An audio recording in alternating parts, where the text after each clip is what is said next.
Bonjour à tous, aujourd'hui je vais vous parler de mes travaux de thèse. J'ai fait ma thèse à l'Institut de génétique moléculaire de Montpellier, l'IGMM, dans l'équipe oncogenèse et immunothérapie, et j'étais sous la direction du docteur Isabelle Jarrier-Lencontre. Moi j'ai toujours eu envie de comprendre comment nos gènes sont régulés et qu'est-ce qui fait que certains gènes sont exprimés dans nos cellules et d'autres non. Donc pour cela j'ai choisi ce laboratoire parce qu'il s'intéressait à l'étude d'une protéine qui s'appelle FRA1 et qui est un facteur de transcription dans nos cellules. Donc pour rappel, la transcription constitue la première étape de l'expression des gènes, pendant laquelle l'ARN polymérase 2 copie l'ADN en ARN. Et les facteurs de transcription sont des protéines qui permettent de moduler soit le niveau, soit la vitesse de la transcription. N'hésitez pas à aller voir ma vidéo précédente si vous voulez en savoir plus. Donc la protéine FRA1 à laquelle je me suis intéressée est un facteur de transcription. Et dans les cellules normales, l'expression de cette protéine est induite par un stress cellulaire, comme un choc thermique par exemple. Elle remplit sa fonction et ensuite elle est rapidement dégradée.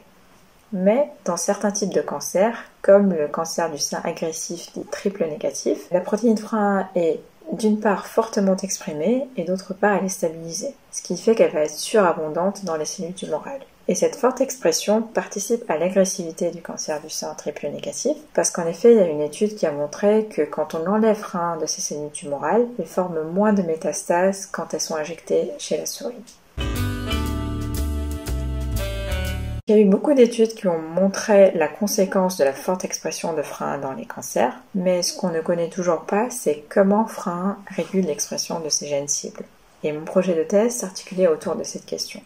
Alors pour étudier le cancer du sein triple négatif, on utilise des cellules cancéreuses qui ont été prélevées chez une patiente il y a environ 50 ans, qui sont maintenues dans les laboratoires et utilisées un peu partout dans le monde pour étudier ce type de cancer. Nous, pour répondre à notre question, nous avons dans un premier temps identifié les gènes cibles de FRA1, et ce sont les gènes dont l'expression est modifiée quand on enlève FRA1 des cellules cancéreuses. Ce qu'on a trouvé, c'est que FRA1 peut d'une part augmenter le niveau d'expression de certains gènes, et d'autre part diminuer l'expression d'autres gènes, ce qui montre que FRA1 pourrait avoir plusieurs fonctions. Ensuite, nous avons utilisé une technique qui nous permet d'identifier l'endroit où se fixe FRA1 sur l'ADN. Et cette information est très importante parce qu'elle nous permet de savoir si FRA1 se fixe toujours à côté de ces gènes cibles ou si elle peut réguler ces gènes cibles de loin. Et ce qu'on a découvert, c'est que dans la majorité des cas, FRA1 régule ces gènes cibles de loin et elle se rapproche de ces gènes cibles par repliement de l'ADN. Donc après, ce qu'on a voulu savoir, c'est est-ce que FRA1 provoque ces repliements. Et donc, on a utilisé une technique qui nous permet d'étudier le repliement de l'ADN, et cela en présence et en absence de FRA1. Et ce qu'on a découvert, c'est que dans les deux cas, le repliement de l'ADN n'est pas modifié, ce qui montre que FRA1 ne participerait pas à l'établissement de ces repliements, mais elle se fixe plutôt sur des repliements qui existent déjà et qui sont provoqués par une autre protéine cellulaire que l'on n'a pas encore identifiée. Et une fois fixé sur ces repliements, FRA1 permet le recrutement d'autres protéines cellulaires qui vont moduler l'expression de ces gènes cibles.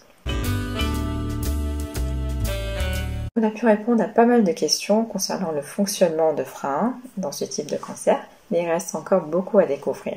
Et si on comprend mieux comment FRA1 fonctionne, on pourrait peut-être limiter son effet néfaste dans le cancer et peut-être ainsi diminuer le pouvoir métastatique des cellules tumorales triple négatives.